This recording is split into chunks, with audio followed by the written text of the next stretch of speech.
విసుపడిపోతా ఉన్నాడు. ఎందుకంటే నా ప్రార్థన జవాబు రాలేదంటే వేచి ఉండాలి, ఓర్పుతో ఉండాలి, సహనంతో ఉండాలని తెలిసినప్పటికీ కూడా ఈయన ప్రార్థన చేస్తూ విసుకుపోతా ఉన్నాడు అన్నమాట. విసుకుపోతూ ఉంటే ఒకరోజు ఆ ఇసుకుపోయినప్పుడు ఎవడొస్తాడు పక్కకి చెప్పండి? సాతానుగాడు వస్తాడు. సాతానుగాడు వచ్చాడు. వచ్చి బాబు, అది ఏ రూపంలో వచ్చాడంటే దేవుని యొక్క వస్త్రాలు, దేవుని యొక్క మహిమ కలిగిన వస్త్రాలు వేసుకొని దగ్గరికి వచ్చి అంటున్నాడట, బాబు నన్ను పిలిచావు కదా, నేను వచ్చాను. ఏమంటున్నాడు? గమనించండి ప్రియులారా, దేవుడు రూపంలో కాడ వచ్చి ఆ నిన్ను శోధించగలడు. గమనించండి, ఈరోజు రాత్రి దేవుడు రూపం వేసుకొని మారువేషంలో వచ్చి నిన్ను శోధించగలిగేటువంటి మోసగాడు, మాయగాడు ఎవడంటే సాతానుగాడు. హల్లెలూయా. ఆయన వచ్చి అంటున్నాడట, మొర పెడుతున్నావు, నేను వింటున్నాను, అయితే రోజు నీ ముందు ప్రత్యక్షమయ్యాను అన్నట్టు చెప్పాడంట. చెప్పంగానే అమ్మో, నా మొరాలకించి దేవుడు నాకు ప్రత్యక్షమయ్యాడు, ఈ లోకములో ఎవరికి లేని ధన్యత నాకు ఇచ్చాడు, ఎవరికి లేని భాగ్యాన్ని నాకు ఇచ్చాడు, ఎవరికి లేని కృప నాకు ఇచ్చాడు, నేను మంచి గొప్ప ఒక ఆత్మీయతను నేను పొందుకుంటున్నాను అనుకొని నేను అనుకున్నాడంట, ప్రభా నా మొరాలకించావు కాదు, నా మొరకి చెవియొగ్గవు కాదు, ఇగో నా మొర విన్నావు కాదు, అందుకే నువ్వు వచ్చావంటే ఆయన అంటున్నాడంట, ఎవరో సాతానుగాడు, ఈ దేవుడే అనుకోని మోసపోతావు అన్నాడు. అంటున్నాడు, అవును నీ మొర విన్నాను, నీ ప్రార్థన విన్నాను, అందుకే నేను వచ్చాను. హల్లెలూయా చెప్పాడు. చెప్పిన తర్వాత ఏం జరిగిందో తెలుసా? అప్పుడు అడిగాడంట సాతానుగాడు, ఏమని, నువ్వు ప్రార్థన చేస్తున్నావు, ఎందుకు చేస్తున్నావు అని అడిగాడు. ప్రార్థన చేస్తున్నా కదా, అడుగుతున్నా, ఏం కావాలి అని అడిగాడు. అప్పుడు ఆయన అన్నాడంట, నాకు చాలా డబ్బు కావాలి. ఏం కావాలన్నాడే? చాలా డబ్బు కావాలని అడిగాడంట. ఓకే, ఇంకేం కావాలి? నేను కారులో తిరిగేటువంటి మంచి ప్రయాణం నాకు ఇవ్వి, అంటే మంచి ఎంజాయ్ చేసేటువంటి మంచి కారుని ఇవ్వాలి. సరే, ఇంకేం కావాలి అంటే నన్ను అందరూ గనుడు అని చెప్పాలి, ఈడంత డబ్బు కలిగిన వాడు ఈ యొక్క భూమి మీద ఎవడు లేడు అని చెప్పుకోవాలి, నా అంత డబ్బు ధనం కలిగినటువంటి వీరుడు ఎవరు లేరని చెప్పాలి. అంత డబ్బు నాకు కావాలి, ధనం నాకు కావాలి, బంగారం కావాలి, హోదా కావాలి, పలుకుబడి కావాలి అని చెప్పి అడుగుతా ఉన్నాడు. హల్లెలూయా. గమనించండి ప్రియులారా, ఈ రాత్రి ప్రభు మీతో మాట్లాడబోతా ఉన్నాడు. కావాలని అడిగినప్పుడు అప్పుడు అంటున్నాడట, సరే నీకు ఇస్తానులే. ఏమన్నాడట? నీకు ఇస్తానులే అనేసరికి మనోడు ఎంతో మురిసిపోయాడు. ఎందుకు? ఈడేమాయిలో ఉన్నాడంటే ప్రభువే మాట్లాడాడు. ఏంటి? ప్రభు వచ్చి నాన్న నీకేం కావాలని అడిగాడు అనుకోండి. ఒకవేళ నువ్వేం కావాలి? బైబిల్లో మన తెలిసిన భక్తుడు సొలొమోను అనే మహారాజు ప్రభు దగ్గరికి వెళ్ళి మొరపెట్టి, ప్రభువా నాకు వివేచన దయచే ప్రభు అని అడిగాడు. వివేచన అంటే జ్ఞానము. హల్లెలూయా. ఏమడిగాడు? జ్ఞానం అడిగాడు. వినండి, ఇటు వినండి. మీకు ఈ రోజు అర్థమయ్యే రీతిలో మీకు బోధించబోతా ఉన్నాను. దేవుడు పరిశుద్ధాత్మ దేవుడు దానికి సహాయం చేయబోతున్నాడు. నేను కాదు కానీ దేవుని ఆత్మ మాట్లాడుతాడు. నాకు వివేచన దయచే ప్రభా అని అడిగాడు. అడిగినప్పుడు సొలొమోను యొక్క విశ్వాసాన్ని గమనించి, ఇంకో వివేచన వరముతో పాటు నీకు సిరి సంపద గనులు నీకు ఇస్తున్నాను. హల్లెలూయా. కానీ ఈ వ్యక్తి ఏమడిగాడు? డబ్బుని అడిగాడు. దేవుని నమ్ముకునేటువంటి దేవుని బిడలారా, మనం దేవుని అడగాల్సింది ఏంటంటే, దేవుడా నన్ను గొప్ప చేయి, నన్ను ఆశీర్వదించు, నన్ను అభిషేకించు. అందుకే సింపుల్ ఒక మాట అన్నాడు అండి. ఏమన్నాడు తెలుసా? నా నీతిని, నా రాజ్యాన్ని మొదట వెతకండి, ఆ తర్వాత మీకు ఏం కావాలో మీరు అడగవసరం లేదు, నేనే ఇస్తాను. హల్లెలూయా. నా నీతిని నా రాజ్యాన్ని మొదట ఎతకండి, తర్వాత నీకేం కావాలో నేను ఇస్తాను అన్నాడు దేవుడు. హల్లెలూయా. ఇస్తాడు, కానీ నువ్వు దేని వెతకాలి? నీతిని రాజ్యాన్ని వెతకాలి. హల్లెలూయా. అయితే ఈ వ్యక్తి అడుగుతా ఉన్నాడు. చాలా మనకి జ్ఞానం ఇచ్చాడు, మంచి మంచి జ్ఞానం కలిగిన మాటలు కూడా రాశాడు చాలు. హల్లెలూయా. అయితే ఈ యొక్క వ్యక్తి ఇవన్నీ అడిగినసరికి సరే ఈ రోజు నుంచి నువ్వు గొప్పడు అయిపోతావు, భూమి మీద ధనవంతుడు అయిపోతావు, కారులో తెలియదు కానీ అని చెప్పి కావాల్సిందంతా ఇచ్చాడు. తనకి కావాల్సిందంతా ఇచ్చాడు.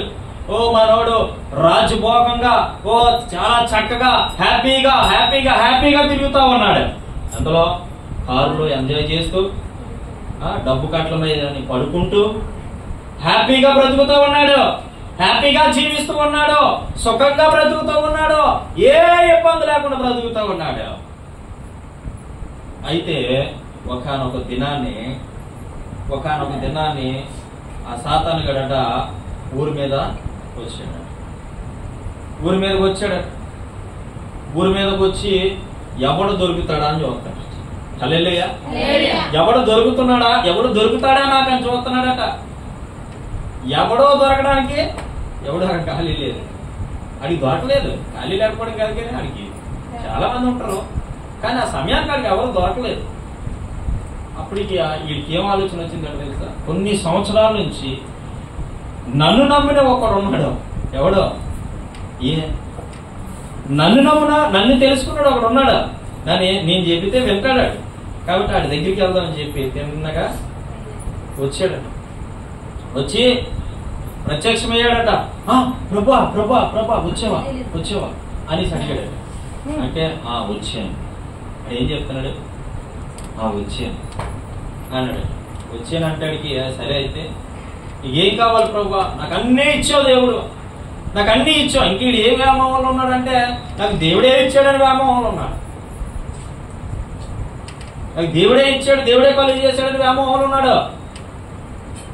అన్నీ ఇచ్చాను, ఏం కావాలి ప్రభా నీకంటే ఆడు అడుగుతున్నాడంట.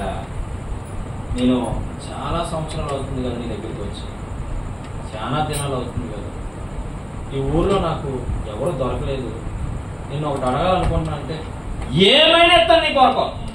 ఏమంటున్నాడు? ఏమైనా ఇస్తాను అడుగు అంటే అప్పుడు అంటున్నాడట, నీ ప్రాణం నాకు కావాలి. ఏమంటాడు? నీ ప్రాణం నాకు కావాలి, ఇవ్వగలవా? అదేడు ప్రభా, నాకు డబ్బు కావాలంటే ఇచ్చో, ధనం కావాలంటే ఇచ్చో, కార్లు కావాలంటే ఇచ్చో, బంగ్లాలు కావాలంటే ఇచ్చో, మరి ఇదేంటి ఇప్పుడు ప్రాణం తీసుకుపోతున్నావు అంటున్నావు అంటే అప్పుడు తెలవపడ్డాయి మన కోరిక కళ్ళు. ఎప్పుడు? ప్రాణం అడిగినప్పుడు. దేవుడైతే ప్రాణం అడుగుతాడండి? అడుగుతాడా? నీ ఆయుష్కాలం తీరిపోయే వరకు నీ ప్రాణాన్ని ఆయన పట్టడానికి ఇష్టపడ్డాడు, నేను శ్రమలో నెట్టేయడానికి నేను ఇష్టపడ్డాను. అప్పుడు ఇది తెరబడి పళ్ళు అప్పుడు అంటున్నాడట, నువ్వు నిజంగా దేవుడివేనా?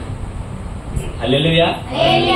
నువ్వు నిజంగా దేవుడివేనా అని అడుగుతున్నాడట. అడిగితే ఎన్నాళ్ళు లేని డౌట్ ఈ రోజు ఎందుకు వచ్చింది నీకు? ప్రాణం అడుగుతున్నాను. అవును, యాస్, నీ ప్రాణాన్ని కావాలి, నాకు కావాలి, ఇవే అని చెప్పి అక్కడికక్కడే ఆ మనిషిని వేకప్పుడు నొక్కేసి చంపేసి తినేసి. హల్లెలూయా. గమనించండి, అత్యాశ అనేది మనిషికి ఉండకూడదు. అత్యాశ పడ్డాడు, అత్యాశకి వెళ్ళిపోయాడు.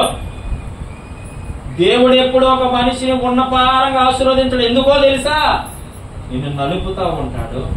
నిన్ను ఒక బొమ్మ చూడండి, బంగారు వస్తువును తయారు చేసే ముందు ఆ పుటములో వేసేటప్పుడు ఆ బంగారం ఒక ముద్దను తీసుకెళ్లి పుటములో వేసి దాన్ని మళ్ళీ తీసి సాగొట్టి మళ్ళీ ఎత్తాడు. ఎందులో? అగ్గిలే ఎత్తాడు, మళ్ళీ తీస్తాడు, మళ్ళీ సాగొడతాడు, మళ్ళీ అగ్గిలే ఎత్తాడు. ఎంతవరకు అయ్యా అంటే ఆ వస్తువు ఒక రూపంగా తయారయ్యేంతవరకు. చెప్పండి కొట్టు ఒకసారి. ఆ వస్తువు ఒక వస్తువు తయారైనంత వరకు ఏం చేస్తుంటాడు? అగ్గిలో పడేస్తాడు, తీసి సుత్తుతో కొడతాడు, అగ్గిలో పడేస్తాడు, తీసి సుత్తుతో కొడతాడు. అంటే అర్థం ఏంటి? నువ్వు ఒక వస్తువుగా తయారవ్వాలంటే, నువ్వు ఒక వస్తువుగా మార్పు చెందాలి అంటే, నీ ఆత్మీయ జీవితం నువ్వు ఎదగాలంటే చాలా సమస్యలకు నెట్టేస్తాం. సమస్యలు గుండా వెళ్తుంది నీ బ్రతుకు.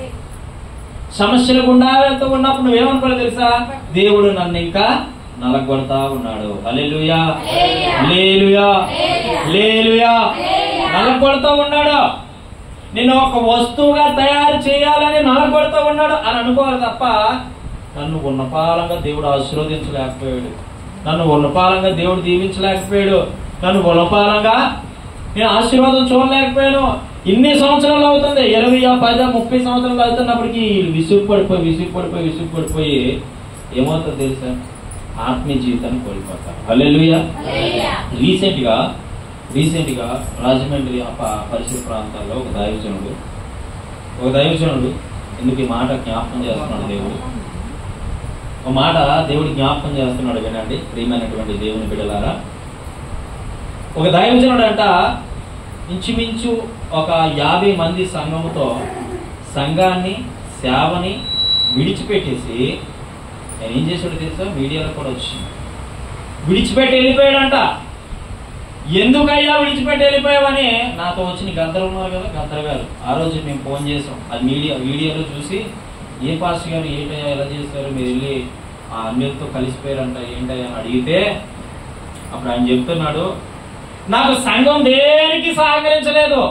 ఒక మీటింగ్ పెడదామన్నా సహకరించలేదు, ఒక ప్రార్థనకు రమ్మన్నా రావట్లేదు, కనీసం నా డబ్బులతో నేను ఇస్తాను రెండర్రా రాలేదు, సంఘం సహకరించలేదు కాబట్టి నేను అన్యుల్లో కలిసిపోయానంట. ఎవరికి నష్టం? దేవుడికి ఏమైనా ఆయన కాకపోతే ఆయన తాతలాటలు ఎదుర్కొంటాడు, దేవుడు వాడుకుంటాడు. ఆయన అవసరమా? కానే కాదు. కానీ ఆయన కలిసిపోయి ఏం చేశాడు తెలుసా? ఎవరితో కలిసాడు తెలుసా? ఈ భాషలతో పోరాడుతుంటారు యూట్యూబ్ ఛానల్లో మీరు చూస్తే. ఎవరంటే ఆయన పేరు రాధా మనోహర్ దాస్తో ఉంటారు కొంతమంది. ఆయన పేరు నాకు రావట్లేదు. ఆయనతో వెళ్ళి డైరెక్ట్ మాట్లాడాడు. పాస్టర్లు అందరూ మోసగాలు, దేవుని పిల్లలందరూ మోసగాలు, దేవుడు లేడు, దేవుడు ప్రాణం పెట్టలేదు, చచ్చిపోయాడు, ఆయన తిరిగి లేవలేదు, అది ఇది లేనిపోయి అన్ని చెప్పుకెళ్తే దాని గురించి పెద్ద పెద్ద డిబేట్లు అయ్యి చాలా గొడవలు జరిగాయి. హల్లెలూయా. ఎవరు నష్టపోయారంటే సేవకుడే నష్టపోయాడు. దానివల్ల తనకి శాపము. ఉన్నపాలంగా దేవుడు ఆశీర్వదించాలంటే ఎవరిని ఆశీర్వదించడండి. అందుకే నలుపుతా ఉంటాడు. పుట్టములో వేయబడినటువంటి బంగారముగా నిన్ను తయారు చేయాలని ఇష్టపడతాడు ఆయన. హల్లెలూయా. బంగారంగా మారిపోతే, నీ జీవితం బంగారంగా మారిపోతే అంతకంటే దేవుడికి ఏం కావాలండి? హల్లెలూయా, హల్లెలూయా. అందుకే అత్యాశ పనికిరాదు. అత్యాశ అనేది ఏ మనిషి జీవితంలో పనికిరాదు. అత్యాశ అనేది ఏ మనిషి జీవితంలో నువ్వు అత్యాశ చూపించినా నీ జీవితము అతలాకుతలం అయిపోతుంది, నీ జీవితం పాడైపోతే. అలాంటి భక్తుడే బైబిల్లో భక్తులు ఉన్నాడు. చూడండి, మొదటి రాజుల గ్రంథము 21వ అధ్యాయం అనుకుంటా. మొదటి రాజుల గ్రంథము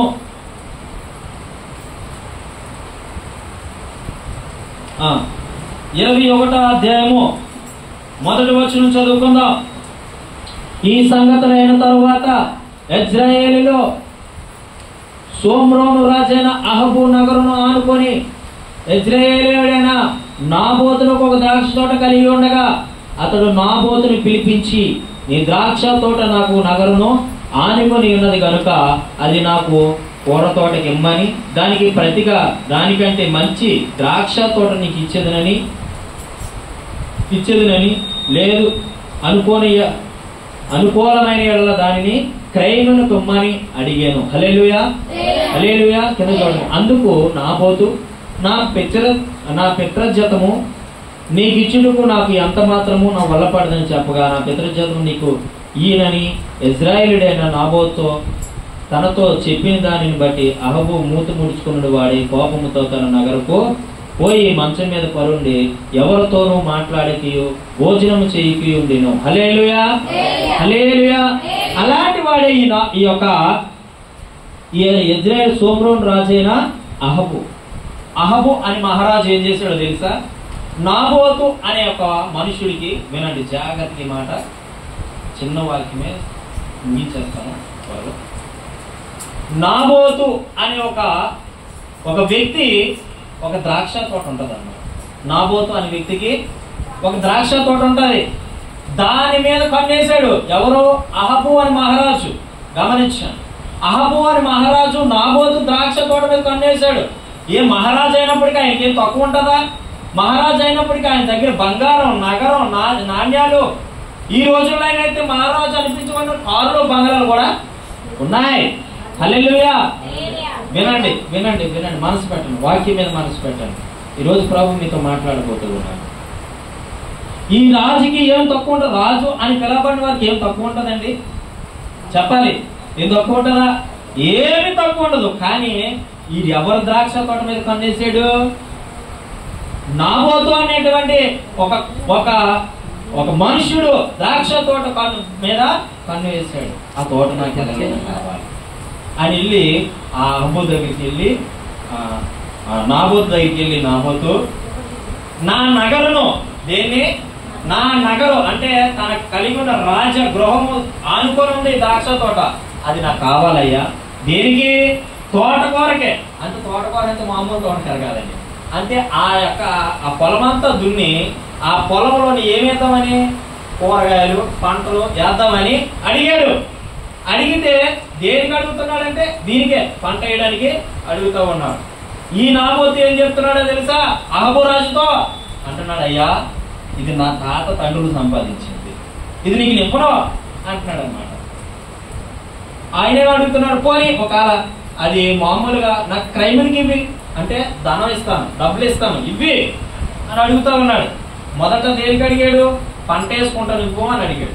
రెండోది ఏమని అడిగాడు? డబ్బులు ఇస్తాను ఇవ్వు అని అడిగాడు. అంటే ఈయన మహారాజు అయినప్పటికీ ఎంత బోల్డ్ పొదువుగా లేకపోయినా ఎంతో బోల్డ్ ధాన్యాలు ఉన్నప్పటికీ కూడా ఎవరి మీద కన్నేశాడు? ద్రాక్ష తోట మీద కన్నేశాడు. కొంతమందికి ఆ పోయి కాలం పోలే. హల్లెలూయా. కొంతమంది పోదు. ఇదే అత్యాస అంటారు. అహబు ఎటువంటి అత్యాసలో తెలిపాడో మనుషులు కూడా చాలా మంది, నాకు ఆ బిల్డింగ్ ఉంటే బాగున్నాను, నాకు ఇల్లు కారు ఉంటే బాగున్నాను, నాకు ఇల్లు ఆటో ఉంటే బాగున్నాను, లేని కోరుకుంటారు. కోరుకోవడంలో తప్పని చెప్పట్లా, ఆశపడడంలో తప్పని చెప్పట్లేదు. కానీ అదే నాకు కావాలంటారు చూడు, అదే నాకు కావాలంటారు చూడు, అది అత్యాస. హల్లెలూయా. అదే నాకు కావాలంటారు, అది అత్యాస. అతికి మించి నువ్వు ఆశపడకూడదు. నీ స్థాయి ఏంటి? నీ స్థితి ఏంటి? నీ బ్రతుకేంటి? మా ఆవిడ ఇప్పుడు చెప్తూ ఉంటది, నేను ఇన్సెట్ వేసుకుంటానంటే అది నీ స్థాయి కాదు అంటది. మరి ఎందుకు అలాగంటదో నాకు తెలియదు. వాచి పెట్టుకోవాలంటే అది నీకు స్థాయి, అదొక స్థాయి. ఎందుకు అలాగంటదో తెలియదు. అంటే ఆవిడ దృష్టిలో ఎలాగంటే మనం తగ్గించుకొని ఉండాలి అనే ఆలోచన మేరకు చెప్తూ ఉంటది అన్నమాట. హల్లెలూయా. కానీ ఈయన ఆ విధంగా ఆలోచించరా. ఆ ద్రాక్ష తోట మీద కన్ను వేశాడు. ఏం మీద వేశాడు కన్ను? అక్కడ అడుగుతూ ఉన్నాడు. చూడండి 3వ వచనం. అందుకు నాబోతు, నా పిత్రజత్వమును నీకు ఇచ్చుటకు నాకు ఎంత మాత్రమును వల్లపడదని చెప్పగా, నాబోతు అంటున్నాడు, ఇది నా తాత తండ్రులు సంపాదించింది, నేను నీకు ఇవ్వను అంటే ఆ కింద రాయని చూడండి. చెప్పగా, నీకు ఈయన యెజ్రెయేలు వాడైనా నాబోతుతో చెప్పిన దానిని బట్టి అహబు మూతు ముడుచుకున్న వాడే కోపంతో తన అనగకు పోయి మంచం మీద పరుండి ఎవరితో మాట్లాడుతూ భోజనం చేయకుండా ఉండేను. హల్లెలూయా. అక్కడికి వెళ్ళిన తర్వాత ఈయన ఎవరన్నాడని చెప్పి అన్నం తినలేదట. ఎవరో? మహారాజు. అన్నం తినకుండా, నిద్రపోకుండా, వాళ్ళ భార్యకి చెప్పకుండా వెళ్ళి అట్ట ఆ ముడుగులు పట్టుకొని ఆ కాలు పట్టుకొని ఎలా మూడు ముడుచుకొని దేనికి? వేరే వాడు ద్రాక్ష తోట పోలేదని. హల్లెలూయా. గమనించారా? రాజు అని వాడికి డబ్బు, ధనము, నగలు పొదువు ఉంటుందా? ఉండదు పొదువు. కానీ ఇది చూడండి, వినండి, మనసు పెట్టండి, వాక్యం మీద చాలా స్పష్టంగా దేవుడి మీద మాట్లాడుతుంది. ఆ రాజుకి ఏం కొదువు లేనప్పటికీ కూడా ఆ రాజు దేని మీద ఆశపడ్డాడు? ఆ ద్రాక్ష తోట మీద ఆశపడేసరికి ఆయన చెప్తున్నాడు, బాబు ఇది నా తండ్రులు సంపాదించిన ఆస్తి అయ్యా, నేను అమ్మను అంటే, డబ్బులు ఇస్తాను ఇవ్వంటే, లేదు లేదు నేను ఇవ్వనంటే, ఆ మాటకి రాజు వెళ్ళి ఇలా ముడుచుకొని పడుకుని పోయాడంట. తన భార్య వచ్చి అంటుంది, ఏమంటుందో తెలుసా? కింద మాటలు చూడండి, కింద మాటలు 5వ వచనం. అంతటా అతని భార్య యెజబెలు వచ్చి, మూతి ముడుచుకొనుడు వాడివే, భోజనం చేయక ఉండనేమి అని అడగగా 6వ మాట, అది రాముతో ఎట్లయిన, నీ ద్రాక్ష తోటల క్రయమునికి లేక నీకు అనుకూలమైన ఎడల దాన్ని మారుగా మరి యొక్క ద్రాక్ష తోట నీకు ఇచ్చేదను. ఇశ్రాయేలు వాడైన నాబోతుతో నేను చెప్పగా అతడు నాకు ద్రాక్ష తోటను ఇయ్యనని.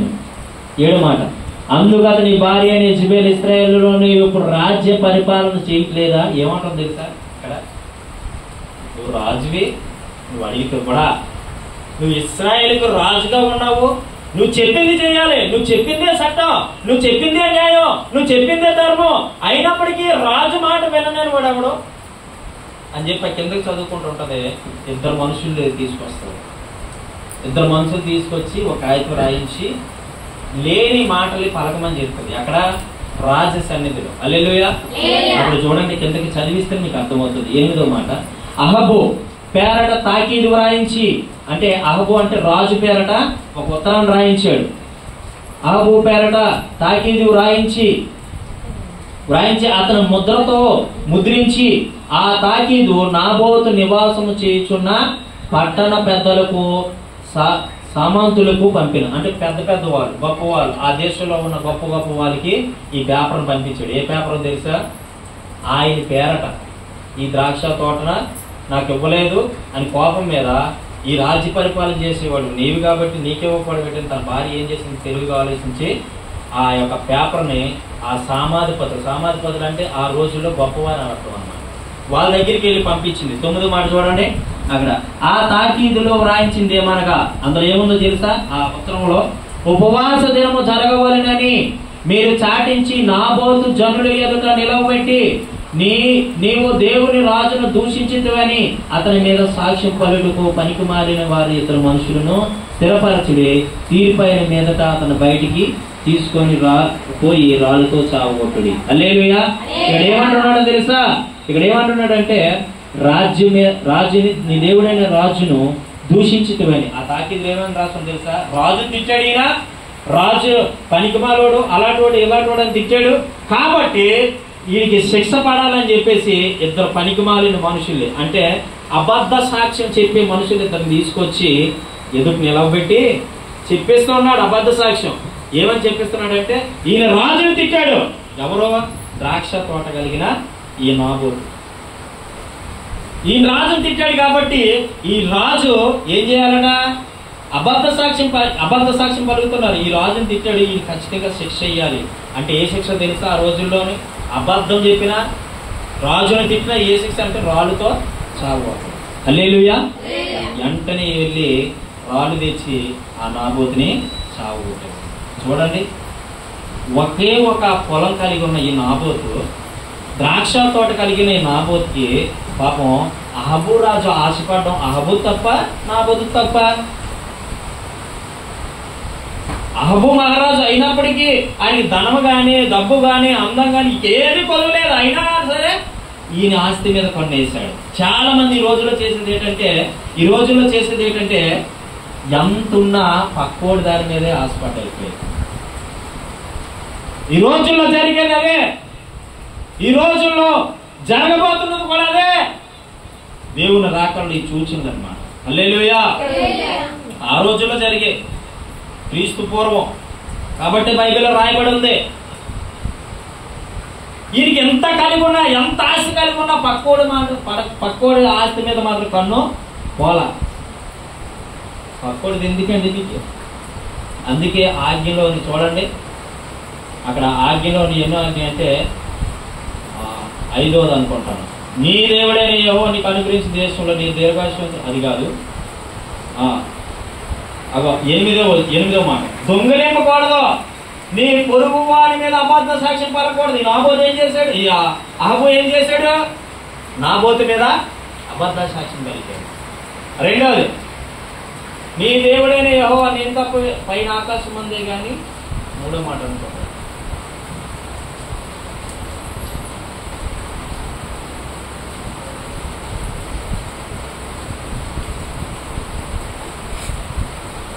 ఒక 10వ మాట, నీ పొరుగు వారదగు దేనిని ఆశించుకో. ఆజ్ఞలో పదాజ్ఞ దేవుడు ఏం పెట్టాడంటే నీ పొరుగు వారిది ఏది ఆశించుకో. హల్లెలూయా. నిజమండి, ఈ రోజుల్లో పొరుగు వారిది ఆశిస్తేనే తప్ప వీళ్ళకి నిద్ర పట్టేటట్లేదు. పొరుగు వారిది ఆశిస్తేనే తప్ప వీళ్ళు జీవితంలో సుఖంగా జీవించే రోజు లేదు. పొరుగు వారిని ఆశిస్తేనే తప్ప సుఖంగా బ్రతికే విధానం లేదు. పొరుగు వారిని ఆశిస్తేనే తప్ప వేరే విధంగా పొరుగు వారిని ఆశిస్తేనే తప్ప వీళ్ళు బ్రతికే లేదు అనుకుంటారు కొంతమంది. హల్లెలూయా. ఈ రోజుల్లో చాలా మంది ఎవడు తినేస్తున్నాడో తెలియట్లేదు. పేదోడు సొమ్ము అంతా పెద్దోడు తినేయట్లేదా? ఈ రోజుల్లో పేదోడు సొమ్ము అంతా పెద్దోడు తినేస్తున్నాడు. అంతా గవర్నమెంట్ ఫ్రీ ఫ్రీ ఫ్రీ అని చెప్తుంది, వీళ్ళు డబ్బులు డబ్బులు డబ్బులు అని చెప్తారు. అంటే తినేయట్లేదా బయట మయ్యాన్ని ఉన్నవాళ్ళు? ఎందుకు దేవుడు నీకు అంత ఇచ్చినప్పుడు దాన్ని బట్టి నువ్వు సుఖంగా బ్రతకొచ్చు కదా. అంత ఇచ్చినప్పుడు నువ్వు సౌఖ్యంగా బ్రతకొచ్చు కదా. ఎందుకు వేరే వాడిని నువ్వు ఉద్దేశిస్తావు? ఈ రోజులు ఇంకోటి విషయం ఏమైపోయిందంటే బాగాను ట్రెండ్ అవుతుంది. వేరే వాడు భార్యని వేరే వాడు మోహిస్తా ఉన్నాడు. అదొక పనికి మాలినటువంటి ఒక విషయం. అది ఆ పదో మాట తెలియజేస్తుంది, నీ పొరుగు వారిదగు దేనినైనా అన్నాడంటే అది ఏదైనా కావచ్చు, ఆశించకూడదు. కానీ ఈ అహబురాజు ఏం చేశాడు? ఆశించి తన ద్రాక్ష తోట ఇవ్వలేదని చెప్పి తను ఏం చేయించాడు తెలుసా? రాళ్ళతో చావు కొట్టించాడు. చచ్చిపోయాడు పాపం. అది ఎవరికి తెలిసిందో తెలుసా? అక్కడ రాయబడి చూడండి. ఎన్నో మాట అంటే 17వ వచనము. అప్పుడు యెహోవా వాక్కు, అప్పుడు దేవుడు మాట్లాడుతుంది. ఎప్పుడు తెలుసా? ఎప్పుడు? నాబోతు చచ్చిపోయిన తర్వాత యెహోవా చూశాడు. ఇదంతా జరిగిందంతా దేవుడికి తెలుసా? జరిగిందంతా దేవుడు తెలీదా? తెలుసు. అప్పుడు దేవుడు మాట్లాడుతున్నాడు. 17వ వచనంలో చూడండి. అప్పుడు యెహోవా వాక్కు తిష్పానీయుడైన ఏలియాకు ప్రత్యక్షమై ఇలాగ సెలవిచ్చాను. హల్లెలూయా. అంటే అప్పుడు ఏలియాకు ప్రత్యక్షమయ్యాడు. ఎప్పుడు? ఇదంతా జరిగిపోయింది. చావు కొట్టించడము, ఆస్పాటం తెలుసు. ఆస్పాటతో వదిలేతలేమో దేవుడు క్షమించి ఉండొచ్చు. తర్వాత అబద్ధ సాక్షులు పెట్టిన తర్వాత అక్కడి నుంచైనా పోనీ క్షమించేద్దాలే అని దేవుడు ఆలోచించి ఉండొచ్చు. అప్పటికీ కాకుండా రాళ్ళతో చావు కొట్టించిన తర్వాత దేవుడు కోపం వచ్చి అంటున్నాడు. అప్పుడు ఏలియాతో మాట్లాడుతున్న ఏలియా చూడు, ఈ ఏలియాకు దేవుడు వాక్య ప్రత్యక్షం ఏమన్నాడు? 18వ వచనం. నీవు లేచి సోమ్రోనులో ఉన్న ఇశ్రాయేలు రాజైన అహబోను ఎదుర్కొనుటకు బయలుదేరుము. ఎవరిని ఎదుర్కోమంటున్నాడు తెలుసా? ఆ దేశం యొక్క రాజుని ఎదుర్కోమంటున్నాడు. వెళ్ళు, ఆ రాజు దగ్గరికి వెళ్ళి మాట్లాడి, నేను చెప్పినట్టు చేయి. ఏం చెప్పాడు చూడండి అక్కడ 19వ వచనం. ఆ 18వ వచనంలో కిందని, అతడు నాబోతు యొక్క ద్రాక్ష తోటలో ఉన్నాడు. ఎక్కడ ఉన్నాడు తెలుసా? ఈ ఆక్రమించుకున్న ద్రాక్ష తోటలో ఉన్నాడు. ఎవరో? ఈ అహబు రాజు. గమనించండి, మీకు అర్థమవుతుంది కదా నా మాటలో.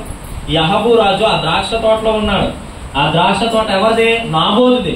నాబోతుది ఏం చేశాడు? ఆయన సాగొట్టేసి ఈయన ఆ ద్రాక్ష తోట యజమానుడు అయిపోయాడు. ఆయన చంపేసి ఈ ద్రాక్ష తోటకి యజమానుడు ఈ యొక్క అహబు రాజు అయిపోయాడు. ఆ ద్రాక్ష తోటలో ఉన్నాడు. నువ్వు వెళ్ళి ఏలియా అని చెప్పి దేవుడు ప్రత్యక్షం ఏలియాకి తన సేవకుడైన ఏలియాకి ఆజ్ఞాపించగా ఏలియా ఏం చేసాడు చూద్దాం. అతడు దానిని స్వాధీనపరుచుకొని పోయాను. నీవు అతన్ని చూచి ఎలాగ ప్రకటింపము. ఏమని చెప్పమంటున్నాడు తెలుసా? ఆ అహబు మహారాజుతోని ఎవరో దేవుడు ఏమని చెప్పమంటున్నాడు? కింద చూడండి. యెహోవా సెలవిచ్చిందేమనగా, నీవు స్వాధీనపరుచుకొని వలనని నీవు నాబోతును చంపితివి కదా. తెలుసు కదా. చూడండి, ఆల్రెడీ నాబోతును చంపేయడం సంగతి ఎవరికి తెలుసు? దేవుడికి తెలిసిపోయింది. తెలిసి ఆ యొక్క ఏలియాతో అంటున్నాడు, చంపితివి కదా. యెహోవా సెలవిచ్చిందేమనగా, ఏ స్థలమందు చంపిది కదా, ఏ స్థలమందు కుక్కలు నాబోతు రక్తమును నాకినో అదే స్థలమున కుక్కలు నీ రక్తమును నిజంగా నాకునని యెహోవా సెలవిచ్చాడు. హల్లెలూయా, హల్లెలూయా. మీకు అర్థమైందని వాక్యం చదివితే మీకు అర్థమవుతుంది. చెప్తాను వినండి. ఏ స్థలములో అయితే రాళ్ళతో చావగొట్టి నాబోతును చంపి ఆ రక్తం కుక్కలు లాగినట్లు చేసావో, నీ రక్తం కూడా అదే స్థలంలో కుక్కలు లాగుతాయని చెప్పాడు. ఏ రక్తంలో అయితే ఆ కుక్కలు నాకే అహబు రక్తాన్ని, ఆ ద్రాక్ష తోట యజమానుడి రక్తాన్ని కుక్కలు నాకాయో, అదే స్థలాన్ని నీ రక్తం కూడా ఎవరి రక్తం? అహబు రాజు అయినటువంటి రక్తాన్ని కూడా నాకుతాయి కుక్కలో అని చెప్పాడు. అంతే.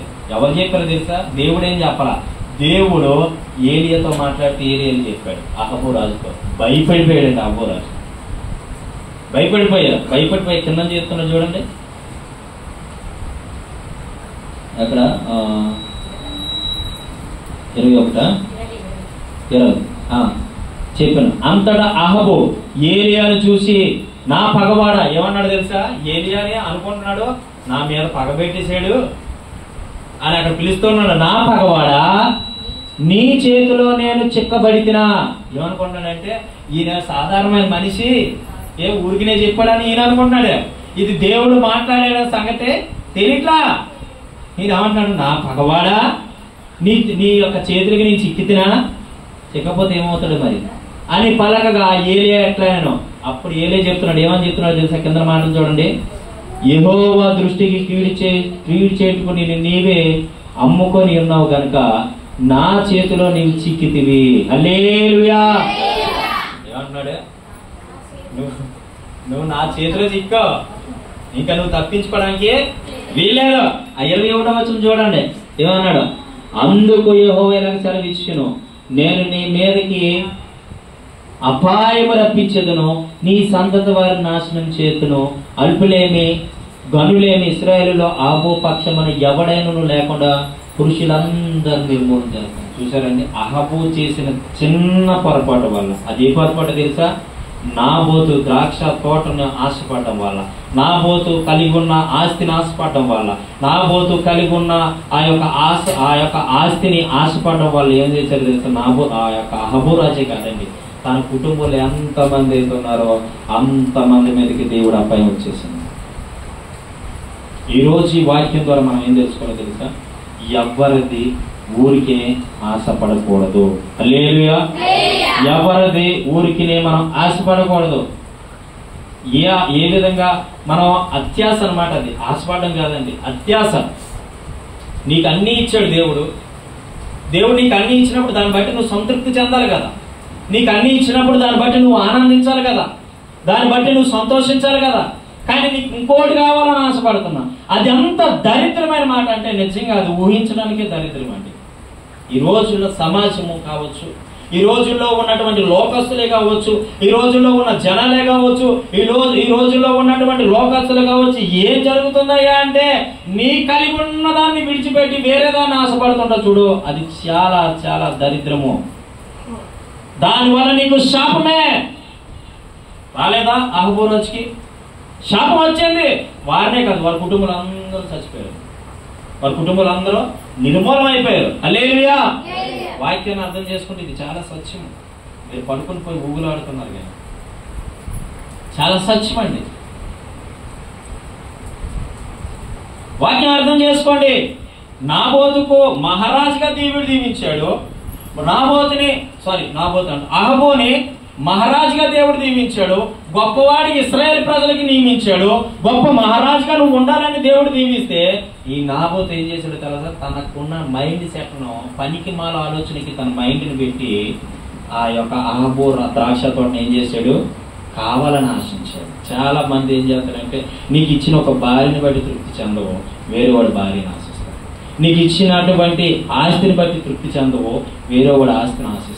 నీకు ఇచ్చినటువంటి ధనాన్ని బట్టి నువ్వు ఆశ కలిగి ఉండవు, వేరే ధనం నీకు కావాలనుకుంటావు. నీకు ఇచ్చినటువంటి గృహంలో ప్రతి వస్తువును బట్టి ఆనందించవు, పక్కోడి దాన్ని ఆనందిస్తావు.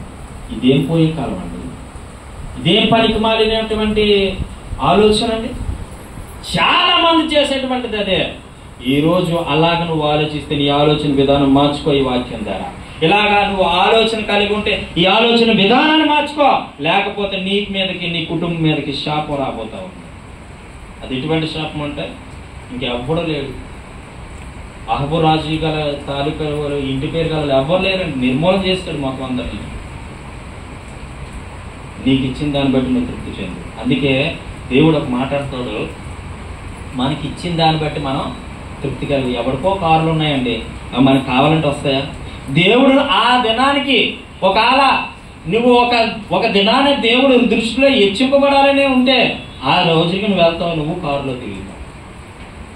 ఒకప్పుడు మనకేం తినడానికి తిండి లేదు, కట్టుకోవడానికి వస్త్రాలు సరైనవి ఉండి కాదు.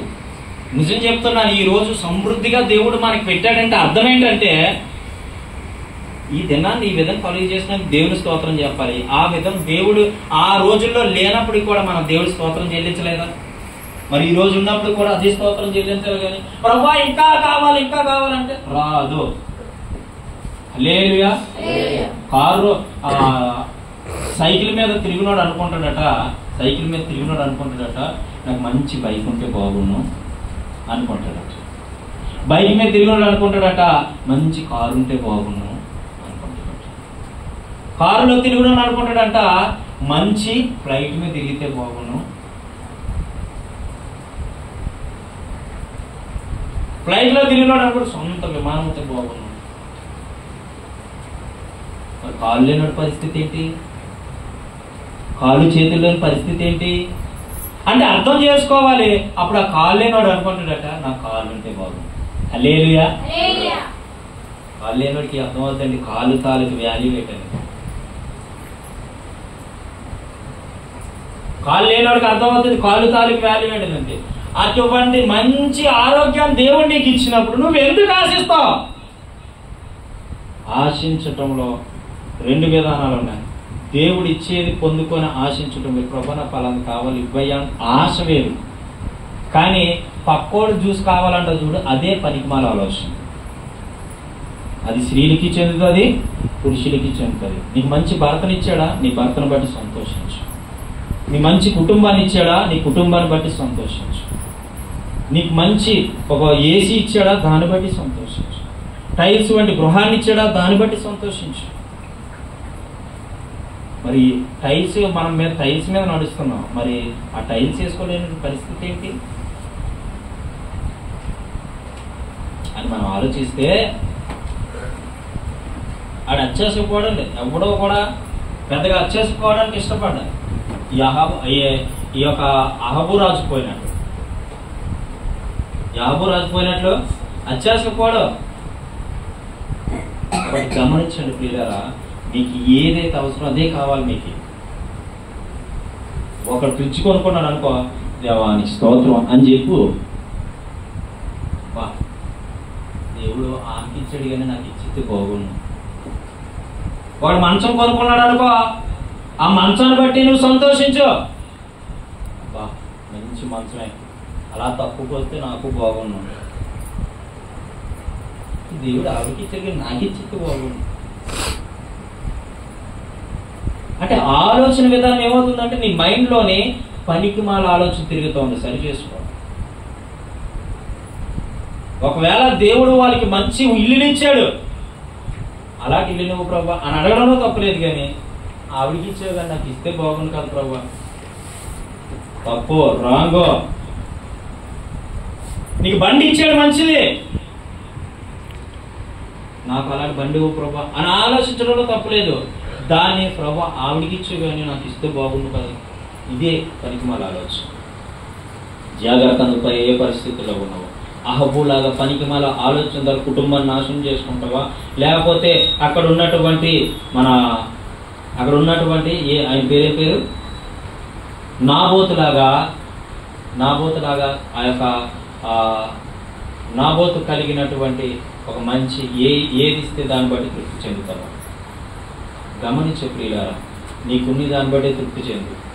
అత్యాశకి వెళ్ళిపోతే ఏమవుతుందో తెలుసా? ఆఖరికి నీ పొయ్యిలో కాలు పెట్టాల్సి వస్తుంది. ఎక్కడ పెట్టాలో తెలుసా? పొయ్యిలో కాలు పెట్టి వండాల్సి వస్తుంది. జాగ్రత్త. ఎందుకు ఈ మాట అన్నానంటే ఇంక అది ఉండదు. ఇంకా అత్యాశ పోయినోడు చూడండి, కొంతమంది నాకు తెలిసి నేను అనుకుంటున్నాను, కొంతమంది అనుకుంటారు, ఏమనుకుంటారంటే వాళ్ళకి ఇచ్చావు కానీ నాకు ఇస్తే బాగుండు కదా. ఈ ఆలోచన ఎప్పుడు రానికండి సుమా, ఎందుకంటే ఇది పాపము. నీ పొరుగువాడిది ఆశించొద్దని దేవుడు చెప్పాడు. అహబురాజు ఆశించటం వల్ల తన చంపే తప్పు చేశాడు. రెండోది ఏం చేశాడు తెలుసా? తన కుటుంబాన్ని అంతటినీ పోగొట్టుకున్నాడు. దానివల్ల శాపము. నువ్వు ఏ విధంగా ఆలోచన ఉంది నీ ఆలోచన, ఏ విధంగా నడుస్తున్నావు నువ్వు, కాబట్టి దేవుడు చెప్పిన మార్గంలో నడో. ఈ ఆలోచన ఎప్పుడైనా ఉందంటే నీకు అభివృద్ధి కనబడదు. అదే నీకు సూచన. గమనించు. ఏ ఆలోచన తెలుసా? ఆవిడికి ఇచ్చావు కానీ ప్రభా నాకు ఇస్తే బాగుండు కదా అని ఆలోచన ఉంటుంది చూసావా? దీనివల్ల నీ కుటుంబం అభివృద్ధి చెందదు. ఎందుకో చెప్పమంటావా? ఆ ఆలోచన ఉంటే నువ్వెప్పుడు ఎదుగుతావు, నువ్వెప్పుడు గొప్పగా అభివృద్ధి చెందుతావు, నువ్వెప్పుడు గొప్పగా ఆశీర్వదించబడతావు అంటే నువ్వు ఆశీర్వదించబడవు. కొంతమందికి అనుకోకుండా ఒక 5-6 లక్షలు క్యాష్ కలిగి ఉన్నారనుకోండి, నువ్వేమన్నా తెలుసా? నిజంగా దేవుని పక్షాన్ని నువ్వు ఉంటే, ప్రభా దేవా ఆవిడ కలుగు చేసినందుకు నీకు వందనాలు, నాకు ఏదో ఒక దినాన్ని ఇస్తావు, నాకు ఏదో ఒక సమయం వస్తుంది, నాకు ఏదో ఒక రోజు వస్తుంది, నేను కూడా ఇలాగ ఇచ్చిన పడతాను అని మనసు ఉండాలి తప్ప ఆవిడకి ఇచ్చావు ప్రభా నాకు ఎందుకు ఇవ్వు, నాకు ఇచ్చేయి. వీడిది ఇచ్చేయడానికి ఇది ఏమైనా ఏటీఎం? ఆలోచన రానివ్వండి. ఈ వాక్యం ద్వారా దేవుడు మీకు తెలియజేస్తున్న మాట, అత్యాశకు వెళ్ళొద్దు. ఏ విషయంలో కూడా మీరు అత్యాశకు వెళ్ళొద్దు. అత్యాశకి వెళ్ళిపోతే మీ కుటుంబాన్ని మీరే కల్లారగా పాడు చేసుకునే దినాల్లో మనం ఉన్నాం. ఈ వాక్యం ద్వారా హెచ్చరిస్తున్నాడు దేవుడు. కనుక ఈ వాక్యం ద్వారా మీరు ఆశీర్వదించబడాలని, దీవించబడాలని, ఏది ఇస్తే దాంతో తృప్తి చెందాలని మనసారా మిమ్మల్ని కోరుకుంటే మాటలు ముగిస్తాం. దేవుడి మాట దీవించును గాక. ఆమేన్. ప్రార్థన